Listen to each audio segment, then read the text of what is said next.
The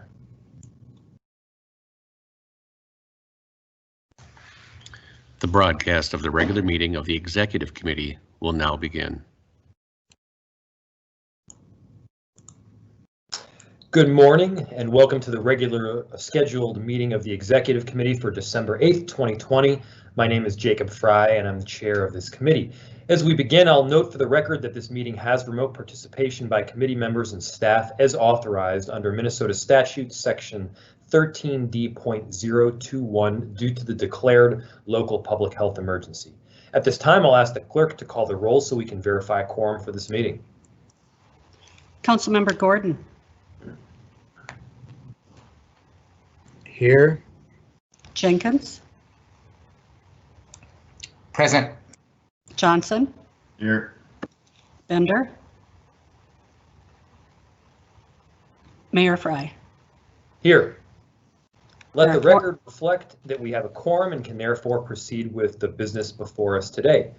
Colleagues, our agenda is before us and I'll move to adopt the agenda as presented. Is there any discussion or amendments on the agenda?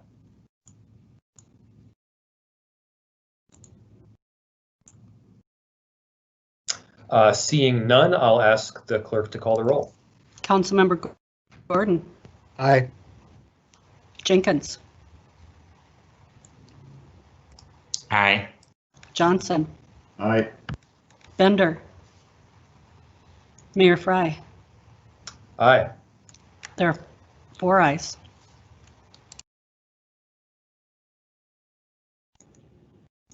That carries and the agenda is adopted. Next, we have acceptance of the minutes from our regular meeting on November 4th, and I move acceptance of those minutes. Is there any discussion?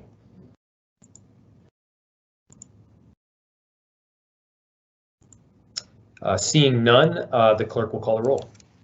Councilmember Gordon. Aye. Jenkins. Aye. Johnson. Aye. Bender. Mayor Fry. Aye. There are 4 ayes. That brings us to our discussion items. The first item, which is item number 3 on our agenda, is an update from the Human Resources Department regarding waivers granted since the implementation of the city's hiring freeze.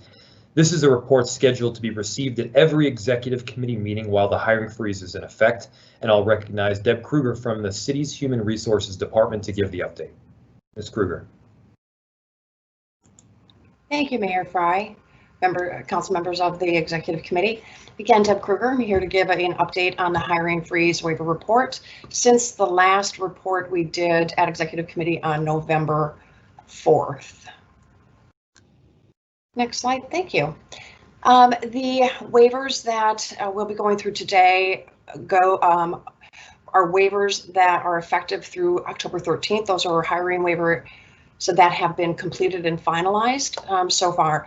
Over the past month and a half, we've had a few more pass through, but they weren't done by the time I needed to get this report done. We also have a number that are outstanding with the elected officials for review. I would expect our next report to have quite a few more completed. So through October 13th, we've only had an additional 2 hiring waivers finalized in the process. That's included in this report. The next slide, please. So the 2 additional waivers brings us to 106 waivers received to date, or through October 13th, 87 of which have been approved, 8 were partially approved where the department requested a number of positions to be filled where only a subset of those were approved, and then 11 denied. The next slide shows a department breakdown of how many waivers have been submitted by each department, the approval, the number of hires associated with those approvals, the cost of those hires for 2020, and then the number of subset of number of permanent positions those approved hires contained. So you will see the 2 approved waivers. One was for CPAD. It did not affect the number of permanent FTEs. It was for a very short-term detail assignment for an employee who was out on in a critical position on FMLA. In fact, that detail is ending here at the end of this month. And then 1 permanent position in the finance property services for an accounting tech.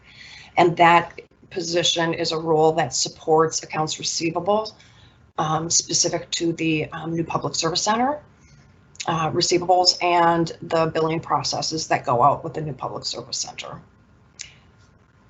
And so you can see that the number of permanent hires just went up by 1 from 97.5 to 98.5 with that permanent position in the finance department. And then I know Micah Intermill is here to give a budget update, a financials update on the hiring waiver process, and he'll come up in just a moment.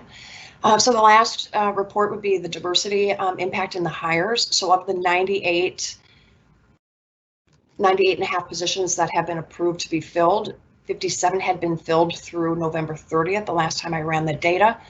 It includes an additional 7 hires since the last report on November 4th. By gender, again, on the left-hand side, the bar charts, those were the numbers on our last report in the end of October. So over the past month, 7 additional hires have really kind of remained stable. 5 were males and 2 were females, and our percentages of hires by gender have remained the same over the past month. So at 68% of those hires is male and 32% female. And then the next slide is hires by race and ethnicity. Again, with the 7 additional hires since the end of October, 4 of those hires were for white employees and 3 were BIPOC. Again, left-hand side of the chart shows the percentage of hires by race and ethnicity a month ago at 72% white, 28% BIPOC. The percentage of BIPOC have gone up slightly to 30%, and then 70% for white. And then the next slide shows those additional 7 hires by hire type. Again, since October 28th, we've had 3 new hires and 4 promotional hires. The left-hand side of the chart shows new hires specifically. And you'll see that we had, with the additional 3 new hires, it's taken the percentage of new hires that were female, 48% of the 25 external hires, and 48% of those 25 hires were BIPOC. And then on the right-hand side, you'll see the 2 charts from a month ago and then current through 11/30 for promotion hires. We've had an additional 4 promotional hires. Of those 32 promotions, 19% were female and 13% were BIPOC employees. Those numbers dropped slightly from the last report at the end of October. I'd be happy to answer any questions or concerns that you have before we move to Micah's budget update, financial. Thank you, Ms. Kruger. Any questions for staff? Council Vice President Jenkins. Great. Thank you, Mayor Fry. I just want to thank Ms. Kruger for really disaggregating this data and providing us these updates in ways that we can kind of distinguish, who is being hired. I really appreciate those efforts, and it seems like there is some equity. I mean, the numbers are low, but if we can stay at this rate, that seems like a really positive step forward. So I just wanted to say thank you for that effort. Appreciate it. Agreed. Thank you very much. Any further questions for Ms. Kruger?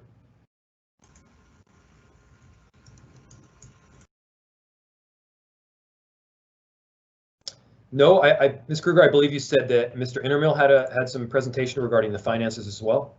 Correct. Mr. Intermill. Yes, thank you, Mayor. So I've got just a brief update to the financial impact of the hiring and wage freeze. If we could have the next slide, please. So I will apologize at the outset, as we've been working night and day on the budget markup. I failed to update a few month names here, but the numbers that you see on the screen are accurate. So just as a quick reminder, the 2020 revised budget included a hiring freeze that was estimated to save $23 million across all funds. That amount was removed from department budgets. A wage freeze of $6.1 million across all funds. That amount was removed from department budgets. And last month I had given you an update on where we were as of September. So this should say a $1 million variance as of September. We were ahead of the prorated budget at that time.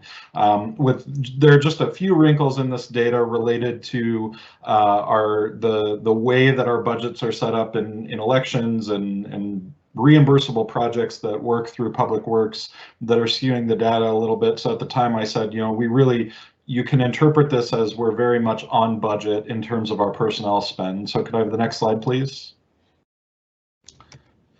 It's hard to see, but through October now you see a variance of $2.1 to $2.2 million. The big thing that happened in October is we implemented through our accounting system the cost containments associated with our budgetary leave and furlough cost containments that were part of phase 2 of our 2020 revised budget. And so that brought down the budgets a little more than it brought down the spend, and we'll see that savings accrue through November and December. So materially, there's really no difference this month than there was last month. And then the other point that I'll make is there is still some more work to cycle through our financial system with respect to our payroll budgets, specifically in regards to the CARES Act. So as you know, the city received over $30 million in CARES Act funding, and a portion of that funding has been used to support costs of payroll for public health, as well as public safety, and almost entirely in this case, when we're talking about public safety, we're talking about the fire department. And so as that filters through our financial system in the months of November and December, we will see this variance draw down as those budgets are impacted by the allocation of those dollars. So just as I've said the last few months, we truly are on track as we forecasted through the savings estimates to reach all of our goals, and the waiver process has not impacted that at all. Thank you so much, Mr. Intermill. Your expertise and work here is greatly appreciated. Do we have any questions for Mr. Intermill before we move on to the discussion item here, number 3?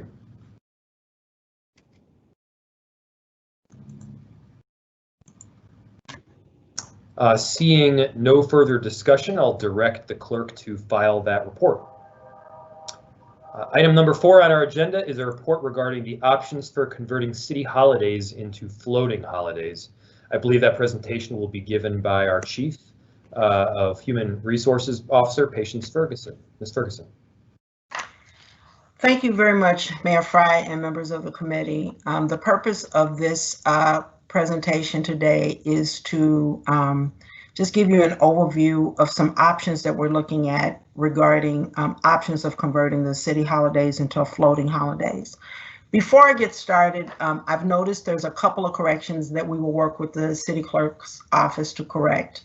One is that under the section regarding city impact, I noticed that it says assessors, and we need to make that correction. And then when we look at one of the areas in terms of a potential consideration for a floating holiday, we need to make a correction and say that Labor Day is the first Monday in September. So we'll work to make those corrections in the RCA. So just a bit of background information on this. After, as a human resources department, we are constantly looking at what we can do to identify policies and practices designed to support workforce equity and inclusion.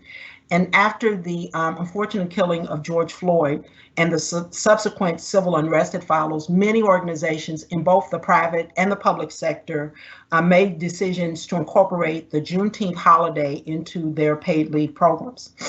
Minnesota was the 4th state in the entire nation to officially recognize Juneteenth. Governor Walz proclaimed Friday, June 19th, 2020 as Juneteenth Freedom Day. Subsequently, our employees have contacted many of people in leadership regarding the interest in having a holiday recognized by the city of Minneapolis. In addition, we've also had many of our employees who have different backgrounds, different religious practices, etc., talk about the need to have a much more inclusive and a much more equitable way to celebrate various holidays within the city. And our employee resource groups have also mentioned the need to do that as well. We have some information in the civil service rules and in some of the collective bargaining agreements, which do allow employees flexibility regarding the celebration of religious holidays that are not Christian holidays. So just want to give you a little bit of background of that. What we did is we've taken that information in consideration. We also did a deeper dive within the various jurisdictions within the state of Minnesota to find out what other jurisdictions are doing. Currently, as a city, we have 11 paid holidays with no floating holiday. And so what we are proposing, based on the information that we have gathered, is to really look at exploring the possibility of establishing a floating holiday for city employees that an employee can take anytime with supervisor approval. Options could include replacing a fixed holiday with 1 or 2 floating holidays. And the 2 that we're looking at for your consideration are the day after Thanksgiving and President's Day. There is precedent within the various jurisdictions within the state where they are also doing something similar. For example, the state, Hennepin County has made a decision to allow Christmas Eve to be considered as a floating holiday.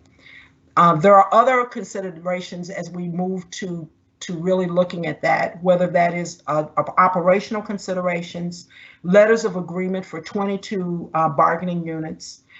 We also will need to have a council action that will require a change to the city or ordinance. One of the other things that we did as well is we did look at what the cost would be to the city with regard to adding a floating holiday over and beyond what we're currently doing. And the indirect cost of that would be approximately $300,000. So what we'd like to do again is to explore what would be some potential options of taking the existing holidays that we have and considering one of those as a floating holiday. And I'm available to answer any questions that you might have.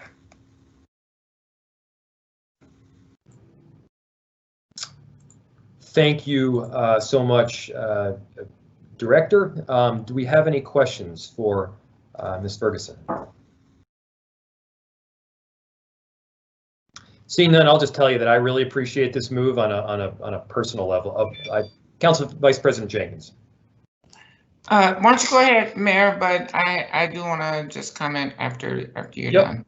I appreciate the willingness to look at this shift. You know, not everyone is on the traditional Christian and or even Judeo-Christian calendar, and to allow for some additional flexibility there, I think is huge. You know, I usually like to take Yom Kippur and Rosh Hashanah off, at least in some form, and having that flexibility, not for me, but for everyone else that is not in line, you know, more, I guess, broad scale way of religion or thinking, I think is really important. So I really appreciate this move. Council Vice President. Thank you, Mayor, and thank you, Director Ferguson. Is there a recommendation on a holiday? I mean, you know, the impetus for this conversation, as you provided the context, was, you know, Juneteenth. And so I'm curious as to how we can make that connection so that, you know, our city employees can feel like, you know, this is that response. And, you know, it seems like if, you know, President's Day, if it's connected to President's Day,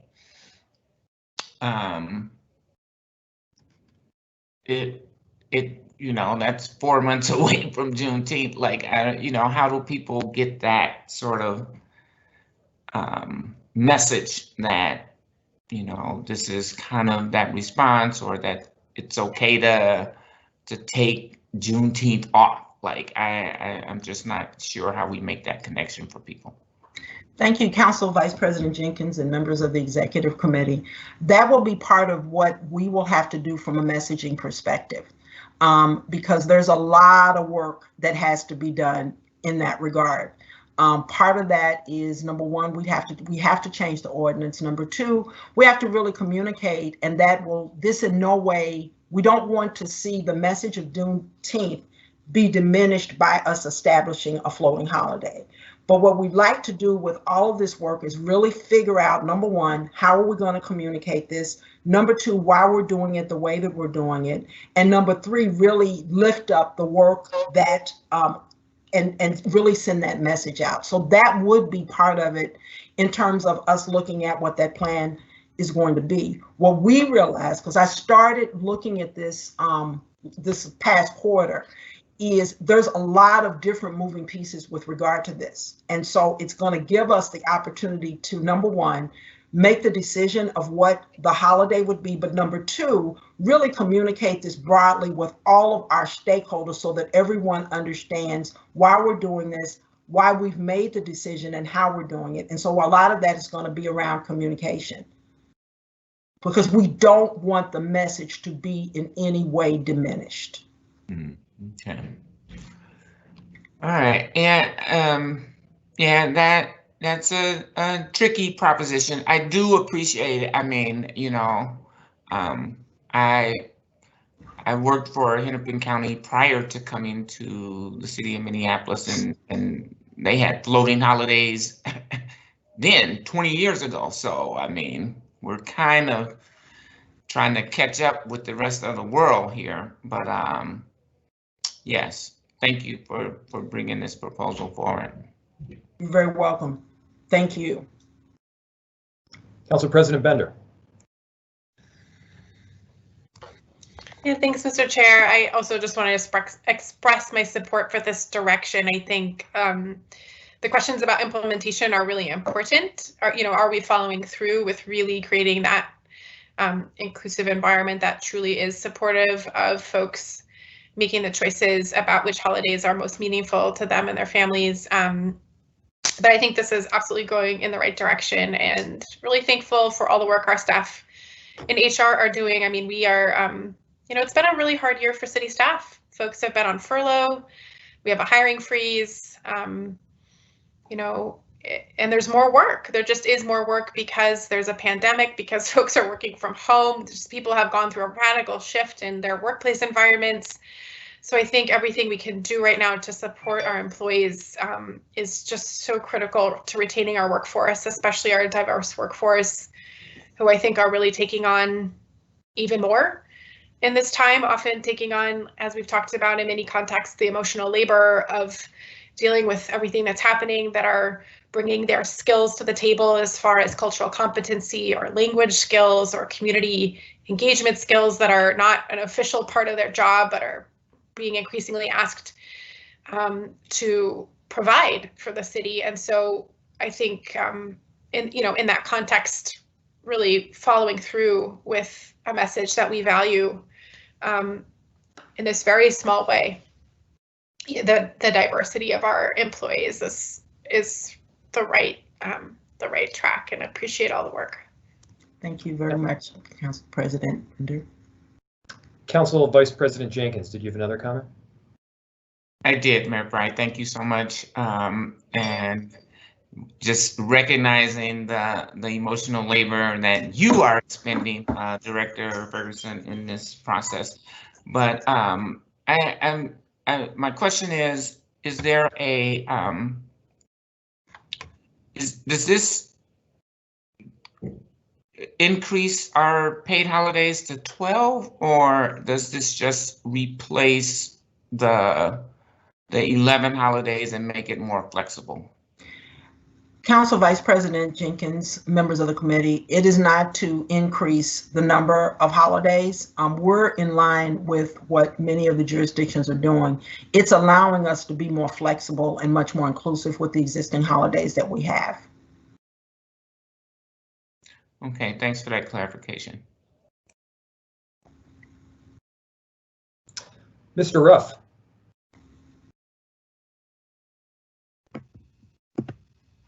Thank you, Mr. Mayor, members of the committee. Just to follow up on Council Vice President's question, I think that part of the reason for this check-in is if the executive committee felt strongly that we should be adding a holiday, you can see that, as Patience said from the comparative analysis, we are on par with other jurisdictions. There's one jurisdiction that actually has more holidays, but if you wanted us to explore that, then that was direction we were looking for today. It's just that our assumption was, given in these financial times, that we wouldn't increase those costs, but we also completely agree with Council President Bender's thoughts that these are tough times for our employees. So this is the first step. We will also be going through some kind, I shouldn't say some kind of, we will be going through a very intentional engagement process with our employees and with our labor partners on gathering feedback from them subsequent to this meeting. But if we should be taking a different direction than just looking at one or two floating holidays, your feedback would be very helpful at this point in time. Council President. Thank you, Mr. Chair. I'm curious, and maybe this is more for follow-up. I guess I'm curious about the amount of kind of effort that would go into reviewing the idea of adding a couple holidays as floating holidays versus taking a more a bigger look at the question. I think that's partly what Mr. Ruff just kind of put in front of us. I've actually been wanting to reach out as we get through the budget process here and look into next year. I think there's a lot of questions we should be asking our employees, and I know there's capacity in HR considerations to consider. There's capacity in HR to consider, but I know a lot of our employees are working on nights and weekends. I know that not all employees get paid overtime. I know department heads and staff are working to shift hours and do all that. I wonder if it's even an opportunity, as we're thinking about this smaller question of adding a couple floating holidays, of if we are going to be doing engagement and checking in with employees, if there's some other questions to ask as well. But I also don't want to just add more to HR's plate. So if it's more feasible to keep it a very narrow question, I think this is a great idea and it should be pursued. We are also raising a lot of other questions that are broader and that have been on my mind and weighing on me as well. So I guess I'll leave that to be answered here, or for future conversations that will be continuations from stuff we've been talking about lately. Council President Bender, I'd like to respond to that, and thank you so very much to all of you for your input and your concerns. We have been, in response to just looking at some additional data, we have been working with Micah and Director Endemil and his team to get a little bit more data with regard to what potentially would be the cost of adding a holiday. So we have done some of that additional work, and I want to extend my thanks to Katie Cairo and also Micah for giving us some of that data. So we do have that. The other thing too that you may or may not be aware of, in response to getting feedback from employees, we have revised our engagement process, employee engagement process, to now do a pulse survey, which was just completed a couple of weeks ago. And we added a couple of questions to that engagement survey, pulse survey. We're doing it now twice a year as opposed to every 2 years. We've added specific questions regarding COVID and regarding racial equity to that survey. By the time I'm actually out of the office, but I'll be back next week, we're going to have some really good data that we're going to be giving to the departments. So that's going to give them even more information in terms of just gauging what employees are feeling. And so we're just going to, in addition to what Mark has said, we already have put a process in place to get even more information with regard to employees. We've also slightly changed our performance review process, that we are in the performance review process giving the opportunity for employees to talk about how all of these changes have impacted them. And also it gives the department heads, the supervisors, and the managers in those particular departments the opportunity to celebrate the work that our employees have had to do in this most trying times. Thank you. Council Vice President Jenkins. Thank you again, Mayor Fry. Director Ferguson, I think I heard you mention a $300,000 number. Is that would that be the cost of adding an additional holiday, or I'm not sure what that number was referring to? I think if I don't know if Micah is still on the line, but Mr. Mayor, I can address that with patient's assistance. Yeah, if we add a holiday, then we have holiday pay in our contracts, and so people who need to work, obviously our first responders, our 911 operators and dispatchers, all work on holidays, and so they are paid extra dollars. And so the $300,000 is an estimate of what those holiday pay impacts would be. You know, obviously we have an additional cost, which is if we have one less day to do the work and we're still doing the same amount of work, then there is an impact. And as Council President Bender indicated, we don't want people working 9 hours a day instead of 8 hours a day in order to just enjoy a specific holiday. And so those, you know, those are the secondary, more indirect impacts, I think, that Director Ferguson was referring to. But we just wanted to give you the simple math of what the holiday pay impact would be. Okay. Thank you, Mr. Rupp. Got it. Councilmember Gordon. Yeah, thank you very much. And this is a very interesting report, and it's hard to figure out what will make the most sense. One thing that occurred to me is that if we do add a day back of work, that's also going to have expenses. So if all the lights are shut off, and if the heaters aren't running on President's Day, and on nobody's coming in to print things, and all of this other activity that's occurring, then we're saving some money somehow by shutting ourselves down. And if we have to then not do that on President's Day, we're going to make our commitment to the community that we're still open and functioning. That's going to be a challenge to do, especially if everybody chooses that as their floating holiday. Of course, that would be really tough.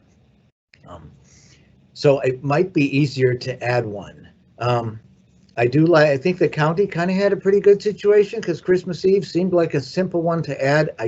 It just seems complicated to have the Thanksgiving Day off and then return to work that Friday, or not complicated, but a lot of people will see that and view that as a personal complication and a hardship to what they're used to.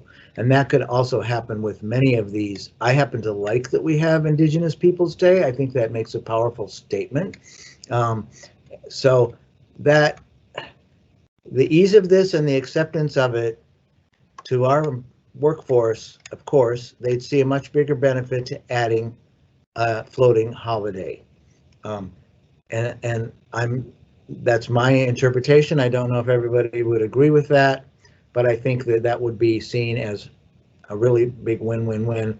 Although, as Mark said, it means then you have to come in again another day and work extra hard to catch up on all the stuff you missed when you were gone. So that is a challenge. Would the floating holiday be required, or would this be an optional holiday? And that would be another question to ask. Have we thought about that at all?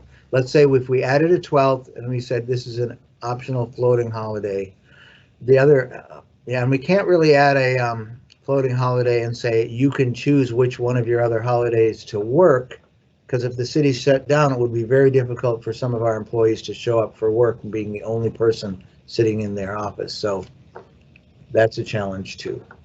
Well, what we've noticed, Council Member Gordon, members of the committee, when we have looked at floating holidays, if you will, if we did decide to go with even, adding a holiday we put some containment measures on that so that you have to take that holiday that year. So you couldn't use it if you use it in 2000, you can't extend it to another year. So that is a standard practice around those types of kinds of holidays. So we would be very clear on what would be the restrictions, if you will, in terms of using that holiday. But we have tried to, if that is something that the council would decide to do, we would definitely make sure that everything is easily understood by everyone, what the implications are and what the process would be. And I just have a follow-up because I'm curious about how this relates to just PTO in general. So paid time off. So there's sick days and then there's other excuses for you to have a day off. Is there any do we now offer you can simply take a free day without explanation to us? I guess it's vacation days. I mean, one idea would be to treat it more like we're adding a floating holiday and taking one vacation day away. I mean, would that make any sense? Have you thought about that? Well, that Councilmember Gordon, if we did that, that would be moving more to a PTO model. And currently, that's not the model that the city has. Currently, the city either has sick, it has, paid holidays, the official holidays, and it has vacation days. So those are the models that the city currently has. Anything, regardless of whatever we choose, whether it's adding a holiday or it's more around taking the existing holidays, please keep in mind that there's a lot of work in terms of talking to our labor unions, getting the LOA signed for them. Anything that we have to do an ordinance change. So those are a lot of the back end kinds of things that we have to take into consideration, regardless of what the council decides that it would like to do. And I think, as I've maybe suggested before, I do favor a more flexible PTO approach to some of this, and it doesn't get so complicated. And I know we've worked hard to make sure that sick family members count and childcare problems count and all of these other issues, but that makes more work for us and also more work sometimes for the employee to figure out what is this day I'm taking? I need this day. How do I explain it to? So I don't know. I think keeping that in mind as we're talking about adding another holiday is just a good thing to do, and appreciate you listening and taking my feedback. Thank you very much.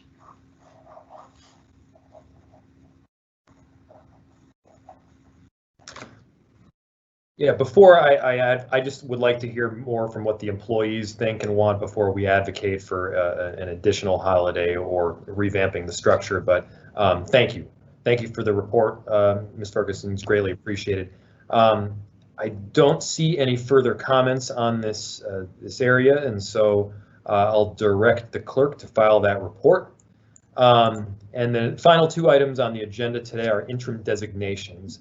Item 5 is to extend the interim designation of Andrea Brennan as Director of CPED beginning December 28, 2020 for a period not to exceed 90 days. And item number 6 is the interim designation of Rebecca Momquist as the City Assessor beginning January 5th, 2021 for a period not to exceed 90 days. That appointment, of course, comes on the heels of our present Director and City Assessor, Patrick Todd, moving towards retirement on January 4th, and congratulations to him. And so I'll move approval of both interim designations. Is there any discussion?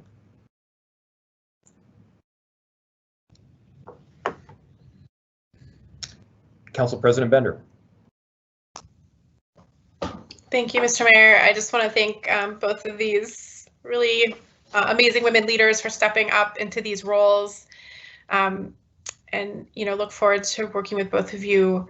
I'll note that this is I think the second or third time we've approved interim Director Brennan for this role. CPED is a really large, complex department. This budget is making some big structural changes in the department. So I'll just reiterate my desire to have a permanent director in this role. I think Director Brennan is doing an incredible job leading this department. CPED is doing so much of the critical work around responding to homelessness and developing our affordable housing strategies, informing our legislative agenda related to renter protections and the impending impacts of any lifting of the eviction moratorium, the economic rebuilding from the devastation that followed the unrest after George Floyd's murder, just such central work to the city's critical response to everything that is happening. So I just want to thank especially Director Brennan for her work so far as interim and just express my support. Thank you. Thank you, Council President. I agree. Andrea Brennan does extraordinary work, as Rebecca Momquist does, and far too often, you know, our city department directors really get mistreated in a big way. And so I think I really appreciate those words, and I think that we all should make sure to honor and acknowledge the excellent work that they're doing. I see no further comments or questions, and with so I'll ask the clerk to call the roll on both items number 5 and 6. Councilmember Gordon, Aye. Jenkins, Aye. Johnson, Aye. Bender, Aye. Mayor Fry. Aye. There are 5 ayes.